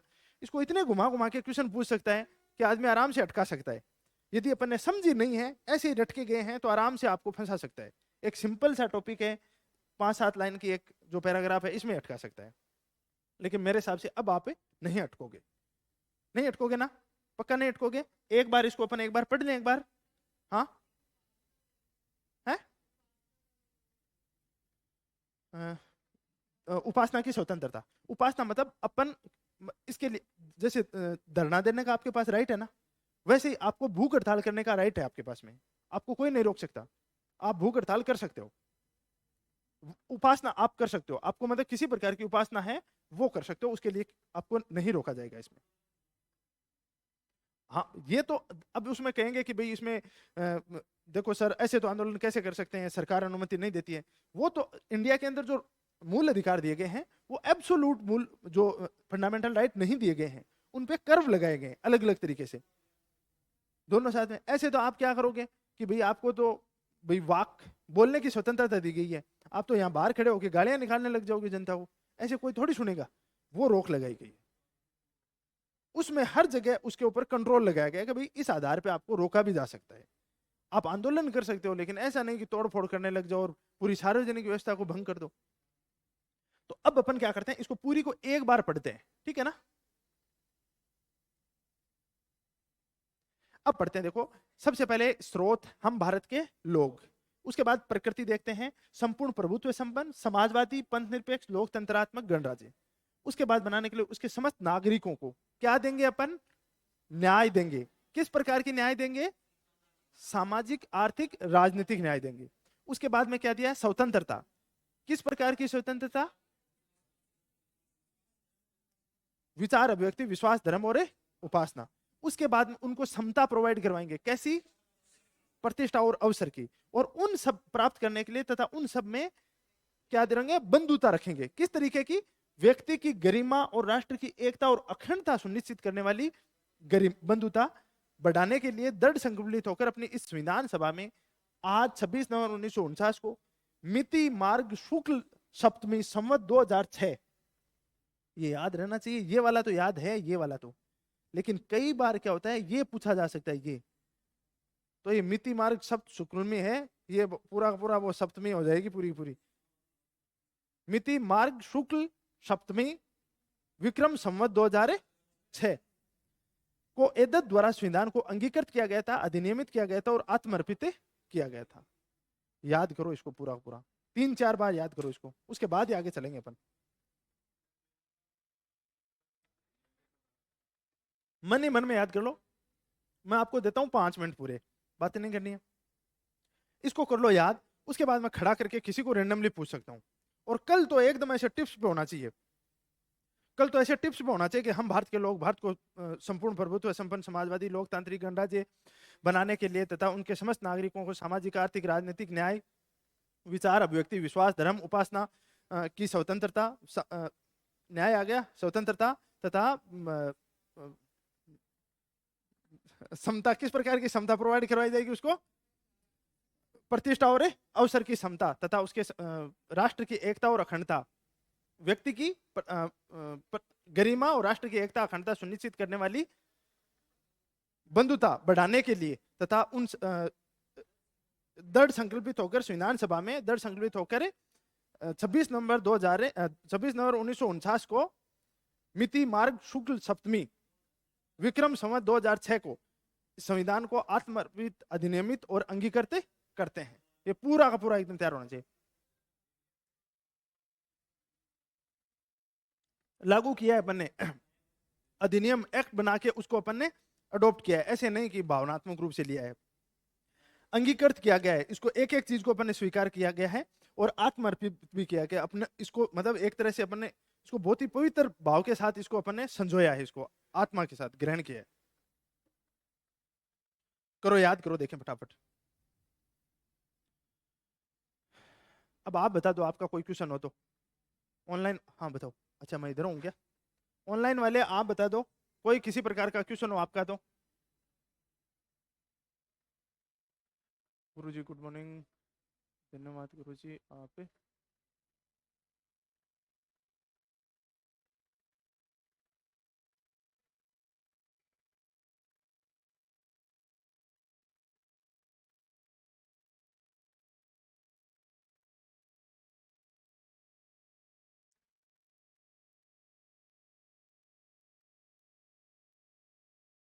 अब लिखेंगे ये, अपन लिखवा देंगे, पूरा पूरा लिखवाएंगे, अब लिखेंगे जो चीज पढ़ी है ना उसको लिखेंगे अब।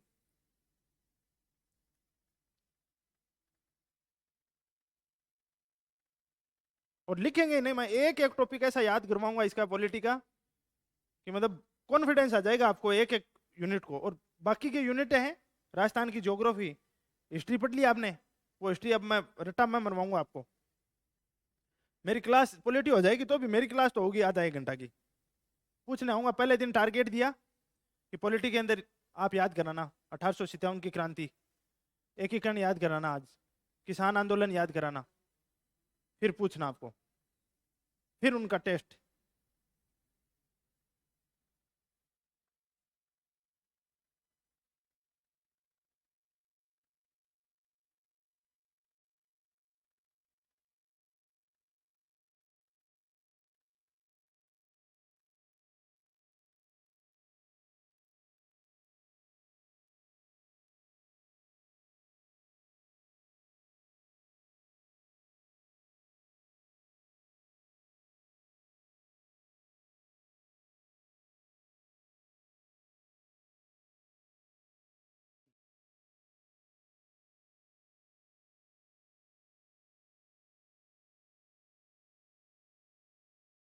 संजू बोलिए सर स्वतंत्रता वाला एक बार फिर क्लियर कर दोगे क्या? करवाता हूँ मैं अभी, अभी करवा दूंगा। स्वतंत्रता वाला है, स्वतंत्रता को एक बार फिर से क्लियर करवाता हूँ मैं।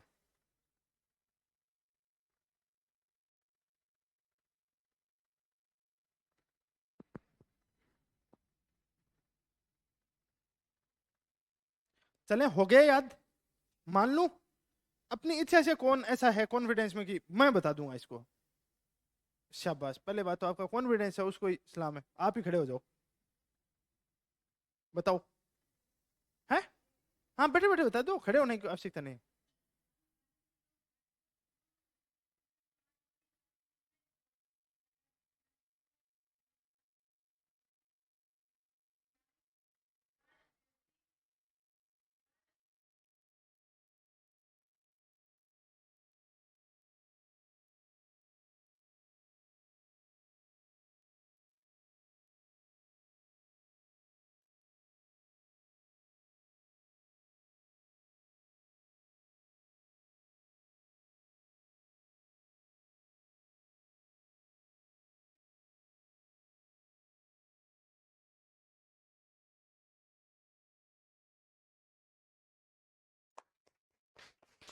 आपका क्या नाम है? हैं? रजनी। बहुत शानदार, बहुत अच्छा, बहुत अच्छा। मतलब आपने इतना शानदार तरीके से एक एक चीजें क्लियर, अब इनको संजो के रखना है। अब मैं सबसे सबको तो अब तो नहीं पूछ पाऊंगा रेंडमली, मत कल पूछूंगा मैं सबको, सबके सब तैयार होना चाहिए। बजरंग हंस क्या रहा है, ऐसे मुस्कुरा रहा है धीरे धीरे, देख बैठ बैठा। अरे इसको टुकड़ों में बांटो, इसको टुकड़ों में बांट लो। पहले टुकड़ों में बांट लो कि भाई पहले प्रकृति कैसी है, उसके बाद में उसकी न्याय कैसी है, स्वतंत्रता कैसी है, समता कितनी प्रकार की है, बंधुता कितने प्रकार की है, लागू कब हुआ था। बस ये चार पांच चीजें टुकड़ों में बांट के याद करोगे तो याद हो जाएगी। ऐसे तो रटी हुई भूल भी जाओगे बाद में। हाँ, वो टुकड़ों वाली याद हो जाएगी तो बाकी की यादें हो जाएगी। अब है क्या?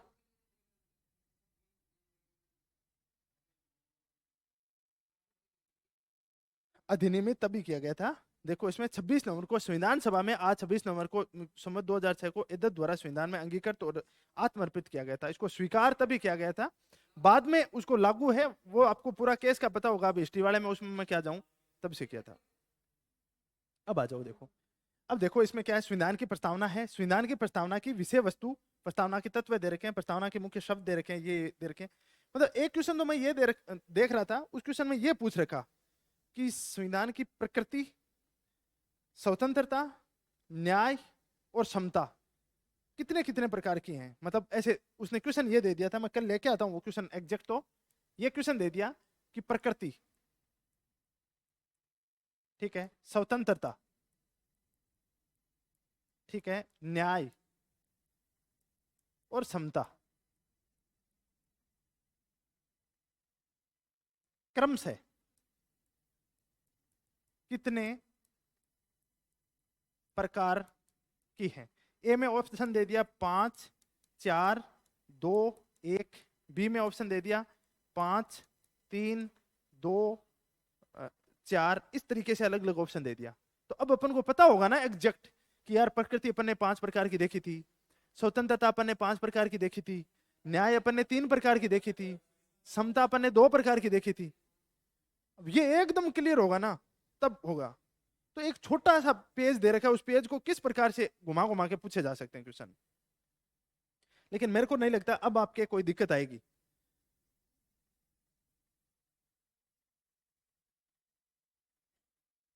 हाँ, अब मैं एक बार स्पीड से आपको रिवीजन करा दूं, बाद में मोटी मोटी चीजें आप लिख लेना। देखो प्रस्तावना के मुख्य तत्व कौन से हैं। एक तो है अधिकारों का स्रोत, जो इसका जो राइट्स होते हैं उनका सोर्स क्या आता है। तो सोर्स की बात करें तो हम भारत के लोग हैं, we the people of India है, वो इसका सोर्स है। इसमें संसद, सुप्रीम कोर्ट, ऐसा दिमाग मत लगाना उल्टा सीधा। यहाँ पे इसका स्रोत सिंपल सा हम भारत के लोग हैं। उसके बाद आता है प्रकृति, नेचर कैसा है इसका। तो नेचर की बात करें तो संपूर्ण प्रभुत्व संपन्न है, सोवरन है, समाजवादी है, सोशलिस्ट है, धर्मनिरपेक्ष है और लोकतांत्रिक और गणराज्य। 5 प्रकार की इसकी प्रकृति है। और इसमें भी ध्यान रखना है, इसमें भी ये क्वेश्चन पूछा जा सकता है कि कौन सी प्रकृति बाद में ऐड की गई थी। तो कौन सी प्रकृति बाद में ऐड की गई थी, धर्मनिरपेक्ष और समाजवादी। ये दोनों शब्द हैं वो बाद में ऐड किए गए थे। कब किए गए थे, 42वां संविधान संशोधन 1976 को। उसके बाद आता है उद्देश्य। उद्देश्य, लक्ष्य, पर्पज, इसका क्या है, क्या पर्पज है, न्याय। पहला है न्याय, कितनी प्रकार की न्याय, 3 प्रकार की न्याय। बाद में बात करता है स्वतंत्रता की, कितनी प्रकार की, 5 प्रकार की स्वतंत्रता। उसके बाद समता, कितनी प्रकार की, प्रतिष्ठा और अवसर की। और बंधुता, कैसी बंधुता, व्यक्ति की गरिमा और राष्ट्र की एकता और अखंडता को सुनिश्चित करने वाली बंधुता। उसके बाद में तिथि, लागू कब हुआ था, इसको कब इसको स्वीकार किया गया था, 26 नवंबर 1949 को संविधान को पारित किया गया था। और इसको अपन उस भाषा में, हिंदी भाषा में लिखें तो क्या लिखेंगे, मिति मार्ग शुक्ल सप्तमी विक्रम संवत 2006 को किया गया था। तो अब बताओ पूरा का पूरा तैयार हो गया है? आ गया था प्रस्तावना की विस्तृत व्यवस्था है। ये जो जितनी भी बातें लिखी गई है ना यहाँ पे, संपूर्ण प्रभुत्व संपन्न क्या होता है, वो मैं इतनी देर से जो भी भाषणबाजी कर रहा था वही बातें यहाँ पे लिखी हुई है पूरी पूरी। ठीक है, इस प्रस्तावना में ये व्यक्त होता है कि भारत पूर्ण रूप से प्रभुता संपन्न राज्य है, आंतरिक और विदेशी मामलों में किसी अन्य विदेशी शक्ति के अधीन नहीं है। उसके बाद आता है समाजवाद, 42वें द्वारा इसको जोड़ा गया था, सम्मिलित किया गया था और स्पष्ट किया गया। इसमें समाज के कमजोर और पिछड़े वर्गों के जीवन स्तर को ऊंचा उठाने और आर्थिक विषमता को दूर करने का प्रयास करने के लिए मिश्रित अर्थव्यवस्था को अपनाया गया है। अर्थात संसाधनों के संकेंद्रण पर रोक लगाई गई, एक जगह केंद्रित नहीं होंगे संसाधन, उनको डिस्ट्रीब्यूट किया जाएगा इक्वली। पंथ निरपेक्षता, 42वां अभी जोड़ा गया। इसका अर्थ है कि भारत धर्म के क्षेत्र में न तो धर्म का विरोधी है और नए धर्म का प्रचारक है, बल्कि वह तटस्थ है जो सभी धर्मों के साथ समान व्यवहार करता है एक तरह से। बाकी अपन ने जो इसकी एक्सप्लेनेशन की थी वो तो डिटेल से समझने के पॉइंट ऑफ व्यू से कि क्या है, यूरोप वाला मॉडल देखा था, तुर्की वाला देखा था, इंडिया का देखा था, वो एक समझने के पॉइंट ऑफ व्यू से है। तो वो ऐसा चीजें समझी हुई होती हैं, तो बाद में यदि क्वेश्चन कोई और टाइप का पूछता है तो भी उसमें दिक्कत नहीं होती है। लोकतांत्रिक का मतलब है, इससे तात्पर्य भारत में राज सत्ता का प्रयोग जनता द्वारा निर्वाचित प्रतिनिधि करेंगे, वे जनता के प्रति उत्तरदायी होते हैं। संविधान सभी को सामाजिक, आर्थिक, राजनीतिक न्याय का आश्वासन देती है। उसके बाद आता है गणराज्य। इसका अर्थ है कि भारत में राज्याध्यक्ष मतलब राज्य का जो प्रमुख है या सर्वोच्च व्यक्ति वंश अनुगत ना होकर निर्वाचित प्रतिनिधि होता है। भारत के राष्ट्रपति का निर्वाचन अप्रत्यक्ष रूप से जनता द्वारा होता है। ये बहुत बार पूछते हैं, बार बार। ये मैं जैसे पुराने क्वेश्चन देख रहा था, उसमें बार बार ये गणराज्य का अर्थ पूछा जा रहा है, बार बार ये पूछा जा रहा था। उसके बाद आता है सामाजिक न्याय, कि सबके साथ किसी प्रकार का धर्म, वर्ग, लिंग, नस्ल के आधार पर, किसी के जाति के आधार पर किसी के साथ भेदभाव नहीं होगा। उसके बाद आता है आर्थिक न्याय। तो इसमें अनुच्छेद 39 के अंदर जो अपने डीपीएसपी है ना, डायरेक्टिव प्रिंसिपल है, उनके अंदर उल्लेख किया गया है, जिसमें है कि स्वीकार किया गया, जिसमें राज्यों को अपनी नीति का संचालन इस प्रकार करने के लिए कहा गया है कि समान रूप से सभी नागरिकों को आजीविका साधन प्राप्त करने के अधिकार हो, समुदाय की भौतिक संपत्ति का स्वामित्व और वितरण इस प्रकार हो जिसमें अधिकाधिक सामूहिक हित संभव हो सके।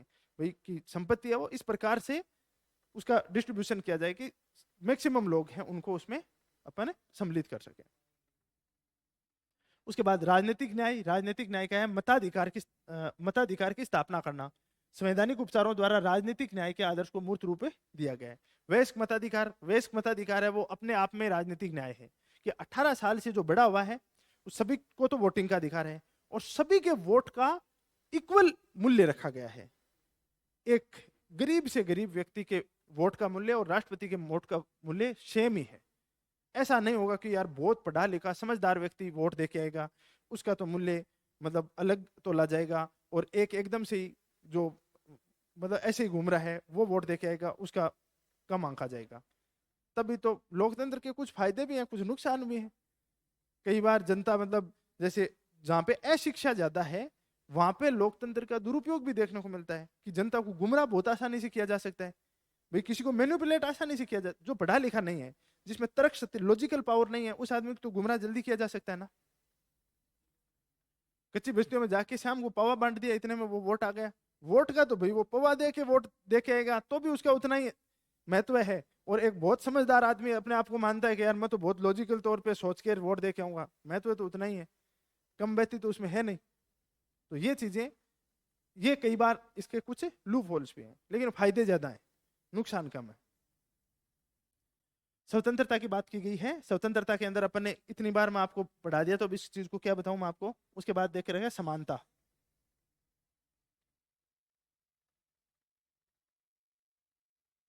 अखंडता। ठीक है, ये पूरे के पूरे अपन ने देख लिए। क्वेश्चन करवाऊं क्या अभी, या अभी एक बार थोड़ी सी मोटी मोटी चीजें लिखवा दूं आपको? है लिखने का टाइम नहीं है तो अभी क्या करूं मैं, क्वेश्चन करवा दूं। क्वेश्चन देखते हैं। क्वेश्चन क्या है, अभी मैंने करवाया है तो आप क्वेश्चन सब कर दोगे, क्योंकि मैं बार बार आपको उसी पे जोर दे रहा हूं। लेकिन ये 2 दिन बाद करो तो थोड़ा सा, लेकिन वो टेस्ट में करवा दूंगा बात है। निम्नलिखित में से कौन सा उद्देश्य भारत के संविधान की प्रस्तावना में सन्निहित नहीं है? कौन सा जो उद्देश्य है वो भारत की संविधान में नहीं? विचार की स्वतंत्रता, आर्थिक स्वतंत्रता, अभिव्यक्ति की स्वतंत्रता, विश्वास की स्वतंत्रता। अब अपन क्या होता है कि यदि ढंग से नहीं पढ़ा हुआ होता है ना, अब तो जैसे तुरंत ही पढ़ा है तो तुरंत अपन को पता है कि आर्थिक न्याय है, स्वतंत्रता नहीं है। लेकिन थोड़े दिन हो जाएंगे बाद में एक जैसे ही लगेंगे। तो यहाँ पे आर्थिक क्या है, आर्थिक न्याय है, न कि स्वतंत्रता की बात की गई है। तो ये इसमें क्या आ जाएगा, बी आ जाएगा। ठीक है, उसके बाद में अपन आगे क्वेश्चन देखते हैं। जनवरी 1950 को भारत की वास्तविक संवैधानिक स्थिति क्या थी? वास्तविक संवैधानिक स्थिति क्या थी उस समय, बताओ देखें। लोकतांत्रिक गणराज्य, संपूर्ण प्रभुत्व संपन्न लोकतांत्रिक गणराज्य, संपूर्ण प्रभुत्व संपन्न पंथ निरपेक्ष लोकतांत्रिक गणराज्य, संपूर्ण प्रभुत्व संपन्न समाजवादी पंथ निरपेक्ष लोकतंत्र। सी होगा ना? क्या होगा बताओ? बी होगा? क्या होगा बताओ? है डी होगा? डी ऑप्शन होगा ना? क्या होगा?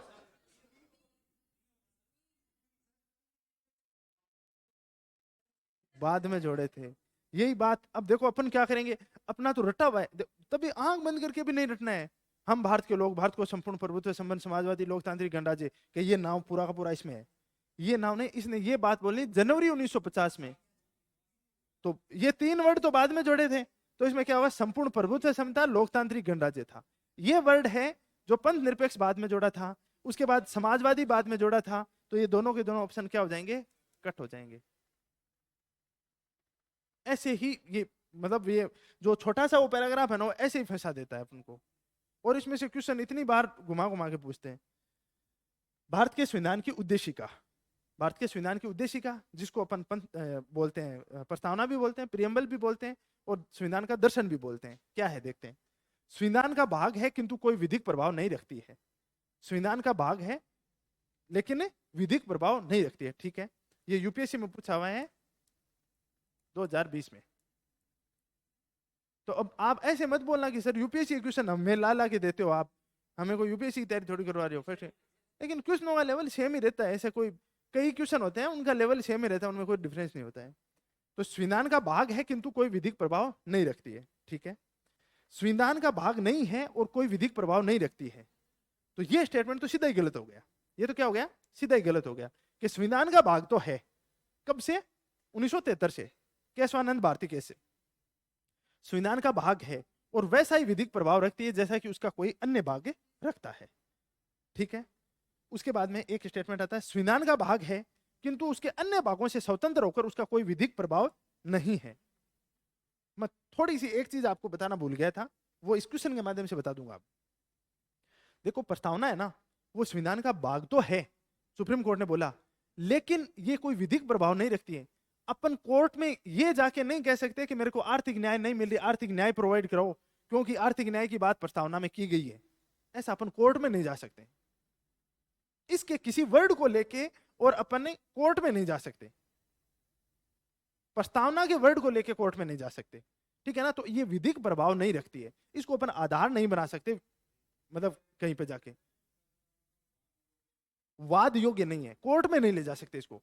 इसका उपयोग कहां पे किया जाएगा? इसका उपयोग किया जाएगा जब कोई भी डिसीजन ले पाने में सक्षम नहीं है, अपन कानून बना रहे हैं और उस समय समझ में नहीं आ रहा कि यार कानून में ये चीज ऐड करें, तो उस समय अपन को ये हेल्प कर सकती है कि यार ये चीज भाई कोई भी कानून बनाने वो अपन ऐसी नहीं हो कि पंथ निरपेक्षता के कोई खिलाफ बना दे, तो वहां पे ये अपनी सहायता कर सकते हैं, लेकिन वाद योग्य नहीं है, कहीं पे अपन कोर्ट में नहीं ले जा सकते इसको, ये ध्यान रखना है। तो ये क्या है, संविधान का भाग तो है किंतु उसके अन्य भागों से स्वतंत्र, मतलब संविधान का जो अन्य टोटल पार्ट है उससे स्वतंत्र है, अलग है होकर, उसका कोई विधिक प्रभाव नहीं है। तो इसमें क्या आ जाएगा, डी ऑप्शन आ जाएगा। ये ध्यान रखना है ना, ये थोड़ा सा स्पेशली ध्यान रख लेना कि इसका विधिक प्रभाव है वो नहीं है प्रस्तावना का। प्रस्तावना है वो केवल और केवल संविधान की व्याख्या करते समय, और अपन को व्याख्या करने में प्रॉब्लम आ रही है कि यार इसको कैसे एक्सप्लेन करें, तो उस समय इसको अपन यूज कर सकते हैं। उसके बाद आता है, निम्नलिखित उद्देश्यों में से कौन सा एक भारत के संविधान की उद्देशिका में सन्निहित नहीं है? वापिस रिपीट हो गया क्या? अच्छा ठीक है, आर्थिक स्वतंत्रता। भारतीय संविधान का कौन सा भाग संविधान की आत्मा कहलाता है? उद्देशिका है उसको संविधान की आत्मा कहते हैं। ठीक है, उसके बाद में आता है, निम्नलिखित से भारत के संदर्भ में धर्मनिरपेक्ष शब्द का सही भाव व्यक्त करता है। सही भाव व्यक्त करता है, धर्मनिरपेक्षता का अर्थ क्या है, सेक्युलरिज्म का अर्थ क्या है बताओ? भारत में अनेक धर्म हैं, ये तो कोई अर्थ नहीं है। भारतीयों को धार्मिक स्वतंत्रता प्राप्त है, ठीक है, लेकिन धर्मानुपालन व्यक्ति की इच्छा पर निर्भर है। भारत में राज्य का कोई धर्म नहीं है। धर्म निरपेक्षता का एग्जैक्ट अर्थ होता है कि राज्य का कोई धर्म नहीं है, ये सभी धर्मों के साथ समान व्यवहार करेगा। यदि आपको बोल देना, जैसे इंटरव्यू में बैठे हैं और इंटरव्यू में यही बोल दिया कि धर्मनिरपेक्षता अर्थ क्या है, तो अपन घुमा फिरा के 5-7 लाइन में बोलें तो अगला उब जाता है कि यार क्यों फालतू तुम घुमा रहे हो, सीधी सीधी बता दो आप। तो उसको अपन सिंपल सा एक लाइन में बताएंगे कि राज्य का कोई धर्म नहीं है और वो सभी धर्मों के साथ समान व्यवहार करेगा, किसी धर्म के साथ भेदभाव नहीं करेगा। ये है धर्मनिरपेक्षता। तो ये क्या बोला, भारत में राज्य का कोई धर्म नहीं है। बांग्लादेश और पाकिस्तान की तरह भारत है वो हिंदू राष्ट्र नहीं है। आप में से भी कोई समर्थक है कि भारत को हिंदू राज्य बना दे? है क्या कोई? ऐसा समर्थन नहीं करना, ऐसा समर्थन करना अपना काम नहीं है। ठीक है, हैं? जो भी मतलब चाहे, अपना काम ये नहीं है यार। इतने पढ़े लिखे होके बाद में इस तरीके के अपन कहेंगे कि ये होना चाहिए, ये चीज अपन जो जावेद अख्तर हैं वो एक बात कहते हैं, एक इंटरव्यू सुन रहा था मैं, उसमें एक बात बोली, बोले यार के अपन कहते हैं कि हिंदू राष्ट्र बनाते हैं या धर्म के आधार पे अपन भारत को ये कर दें वो कर दें। क्या धर्म के आधार पे अपने से जो पश्चिमी देश है ना, पश्चिमी मतलब भारत के पश्चिम में चलते हैं, और कहां तक चलते हैं अपन? भूमध्य सागर तक चलते हैं, जिसके अंदर कौन शामिल होते हैं? पाकिस्तान, अफगानिस्तान, इराक, ईरान, आगे सऊदी अरब। इन्होंने सब ने धर्म को काफी प्रमोट किया, अपना जो है उसको, जो अपना राज्य का धर्म उन्होंने बनाया है। उनकी स्थितियां जाके देख लो आप। अपन ये तो कहते हैं कि जब पाकिस्तान का भी धर्म इस्लाम है तो अपन भी हिंदू अपनाएंगे, लेकिन पाकिस्तान की स्थिति जाके देख लो आप, क्या स्थिति है। क्या आप वैसा बनना चाहते हो क्या? क्या भर गए क्या?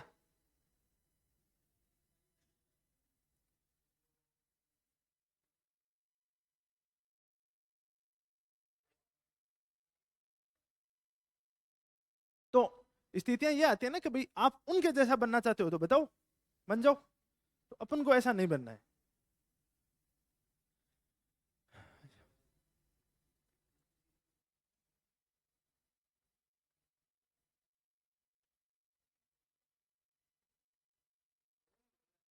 ठीक है, हाँ।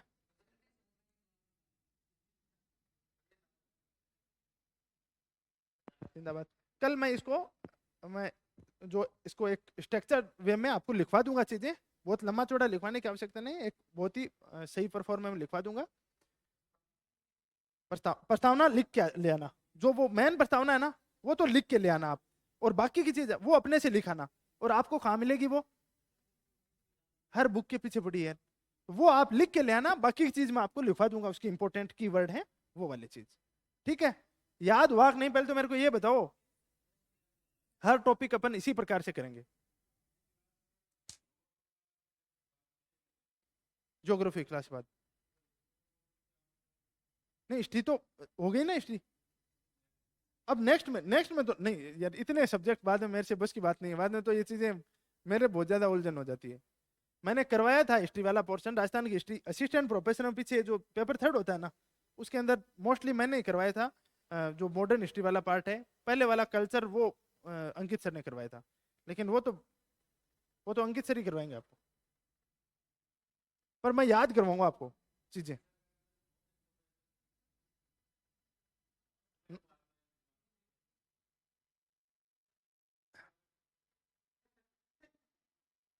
एक एक चीजें याद करनी है साथ साथ में ही, और पूरी चीजें। अब इसके बाद में जो अपना पॉलिटी वाला पोर्शन है, उसके बाद में आपकी मैथ रीजनिंग शुरू करवा देंगे। नहीं नहीं, अरे सब चीजें करवाने लगे बाद में तो स्थितियां बहुत गंभीर हो जाएंगी यार। करवा देंगे हिस्ट्री वाला। देख यार, हिस्ट्री में मेरे को ये राजा महाराजाओं वाली कहानियां हैं, वो तो मेरे मतलब खुद को भी, हाँ, मैं वो करवा दूंगा जहां से। ठीक है, मैं आपको वो चीज करवा दूंगा इसमें।